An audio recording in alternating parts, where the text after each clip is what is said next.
अरे यार राघव, किसी दिन तुम मरवाएगा। इस तरह हमेशा देर तक अपने आवारा दोस्तों के साथ गप्पे मारता है और हमेशा शाम तक बाहर घूमता है और मुझे भी जबरदस्ती अपने साथ घसीट लेता है। अरे डरपोक इंसान, इसमें तू इतना घबराता क्यों है? तुझे तो अपनी जिंदगी की परवाह नहीं, कम से कम मेरी तो कर ले। इस तरह अंधेरी शाम को इस भयानक जंगल से गुजरना मालूम है कितना खतरनाक हो सकता है? अच्छा, तो बता कितना खतरनाक होगा? अभी किसी हॉरर फिल्म की तरह हमें पीछे से पायल खनकने की आवाज सुनाई देगी, पेड़ के पीछे से छिपकर कोई हम पर नजर रख रही होगी और तभी हमें कोई मधुर संगीत की धुन सुनाई देगी। राघव ने अभी इतना बोला ही था कि तभी उन दोनों के ठीक अपने पीछे किसी औरत के गाना गाने की आवाज सुनाई देने लगती है। रात होने वाली है, कहर ढाने वाली है, मौत आने वाली है, मौत आने वाली है। रात होने वाली है। इस गाने को सुनकर मोहित और राघव दोनों को मानो सांप सूंघ गया हो। दोनों के कदम अपनी जगह से आगे ही नहीं बढ़ रहे थे। तभी मोहित कांपते हुए आवाज में राघव को बोलता है, राघव, मैंने तुझे मना किया था ना, इस तरह सूरज ढलने के बाद इस जंगल से गुजरना ठीक नहीं है। देख लिया ना अंजाम। अब इसमें भी ये भूत वाली बात छेड़ने की क्या जरूरत थी? क्या तू वक्त और हालात नहीं समझ सकता है? अरे माफ कर दे यार, मुझे नहीं पता था कि इस जंगल में कोई चुड़ैल भी हो सकती है। अब क्या करें? मुझे इस चुड़ैल के बारे में ज्यादा कुछ तो पता नहीं है, लेकिन गांव वाले बताते हैं कि ये गाना गाने वाली चुड़ैल है जो कंवारे लड़कों को देखकर उन्हें अपनी तरफ आकर्षित करने के लिए मायावी संगीत का उपयोग करती है, और जो कोई भी इस माया में फंस जाता है, ये चुड़ैल उसे मार देती है। इसलिए तभी पीछे से उस चुड़ैल का संगीत बंद हो जाता है और वो एक डरावनी आवाज में बोलती है, क्या तुम लोग आपस में खुसुर-फुसुर कर रहे हो? चुपचाप उल्टे कदम मेरी तरफ आओ या अपने हाथ से जिंदगी गवाओ।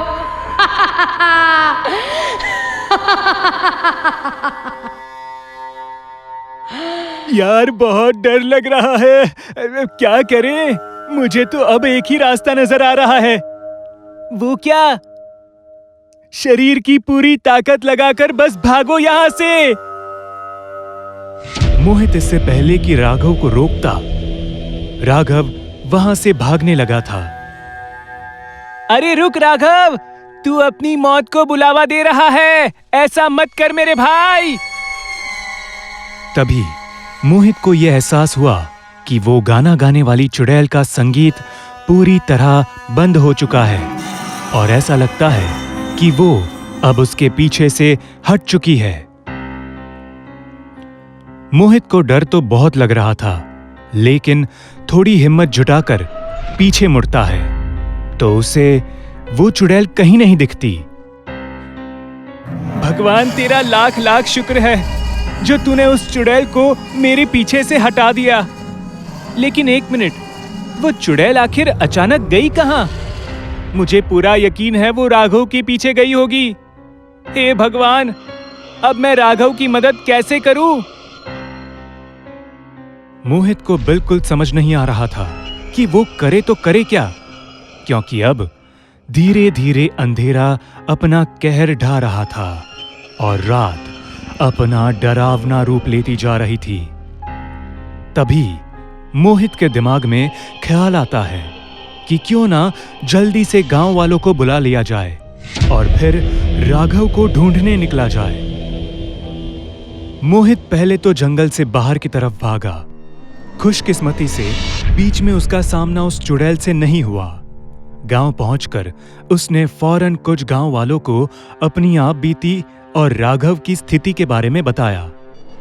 गांव वाले भी मोहित की कहानी सुनकर दंग रह गए, लेकिन उन्होंने उस पर यकीन किया क्योंकि पहले भी ऐसा कुछ गांव वालों के साथ हो चुका था। जब जंगल से गुजरने वाले लोगों को उस चुड़ैल का संगीत सुनाई देता था और जो उस संगीत पर टिप्पणी कर देता या भागने की कोशिश करता, वो उस चुड़ैल की माया में कुछ इस तरह फंसता कि कभी दोबारा लौटकर नहीं आ पाता। मोहित कुछ गांव वालों को लिए जंगल के बीचों बीच पहुंचता है। सभी अपने हाथों में मशाल जलाए राघव को पुकार रहे थे। तभी अचानक से वो संगीत दोबारा बजने लगता है। इसका मतलब वो गाना गाने वाली चुड़ैल यहीं कहीं आसपास ही है। गांव वालों, कहां गए तुम लोग? अगर तुम लोग मेरे साथ मजाक कर रहे हो तो याद रखना, इसका अंजाम बहुत बुरा होगा। मेरे पिताजी जमींदार हैं, तुम्हें मालूम है ना? मैं तुम लोगों को गांव से निकलवा दूंगा। तभी उन गांव वालों में से एक शख्स अचानक से कहीं से मोहित के एकदम करीब आ जाता है और उसे घूरते हुए कहता है, अरे बेटवा, तुम बहुत जल्दी गुस्सा हो जाते हो। ये अंगूठी बहुत चमक रही है, इसे निकाल दो, कहीं अंधेरे में खो गई तो। नहीं, मैं ये अंगूठी नहीं निकालूंगा। ये मेरी दादाजी ने मुझे दी थी और हमेशा पहने रखने को कहा था। तभी उस गांव वाले का चेहरा एकदम से बदलने लगता है। वो शख्स उस चुड़ैल के शरीर में बदल जाती है और मोहित को एक टक से घूरने लगती है। वो मोहित की तरफ धीरे धीरे बढ़ना शुरू करती है। बाप रे, ये तो वही गाना गाने वाली चुड़ैल है। लगता है इसने गांव वालों को भी मार दिया है और अब मुझे मारने की फिराक में है। मुझे जल्दी जंगल से बाहर भागना होगा। इतना बोलते हुए मोहित अपनी पूरी ताकत लगाकर जंगल से बाहर की तरफ भागना शुरू कर देता है। उसे अपने पीछे वो चुड़ैल भी भागते हुए साफ साफ मालूम पड़ रही थी और साथ में वो गाना गा रही थी, जिससे मोहित भ्रमित होकर उसके वश में हो जाए। मोहित पर इससे पहले उसके गाने का असर होना शुरू होता, मोहित जंगल पार करके अपने घर पहुंच जाता है, जहां उसके माता पिता उसकी राह देखते हुए परेशान बैठे थे। अरे बेटा, इतनी रात को कहाँ चला गया था? तुझे पता है ना, उस जंगल में वो कलमुही चुड़ैल रहती है जो तुम्हारे उम्र के लोगों को ही चुनती है। वो तो शुक्र है तूने तेरे दादाजी की दी हुई चमत्कारी अंगूठी पहनी है, वो नहीं उतारी, जिसने तुझे सही सलामत बचाए रखा। वरना ना जाने आज कितना भयानक हादसा हो जाता था बेटा। शुक्र है भगवान का। अरे ओ भाग्यवान, तुम भी ना। अब तो बच्चा घर आ गया है, अब शांत हो जाओ। बाकी बातें कल कर लेना, वैसे भी बहुत रात हो चुकी है। मोहित बिस्तर पर पड़े पड़े लगातार अपने दोस्त राघव और उन गांव वालों के बारे में सोचता रहा। उसकी आत्मा तक में उस गाना गाने वाली चुड़ैल का खौफ समा चुका था। उसे नींद आने में दिक्कत हो रही थी। इसी वजह से वो बिस्तर से उठा। उसने अपनी अंगूठी भी उतार दी क्योंकि उसकी उंगली में हल्की जलन हो रही थी। वैसे भी अब वो अपने घर आ चुका था तो उसे कोई खतरा भी नहीं था। इसके बाद बहुत ही उदास चेहरे के साथ मोहित अपने बेड पर लेट गया। इस बार बहुत जल्द उसे नींद भी आ गई। वो अपनी गहरी नींद में था, तभी उसे अपने कमरे में फिर से उस चुड़ैल का संगीत सुनाई देता है। रात होने वाली है।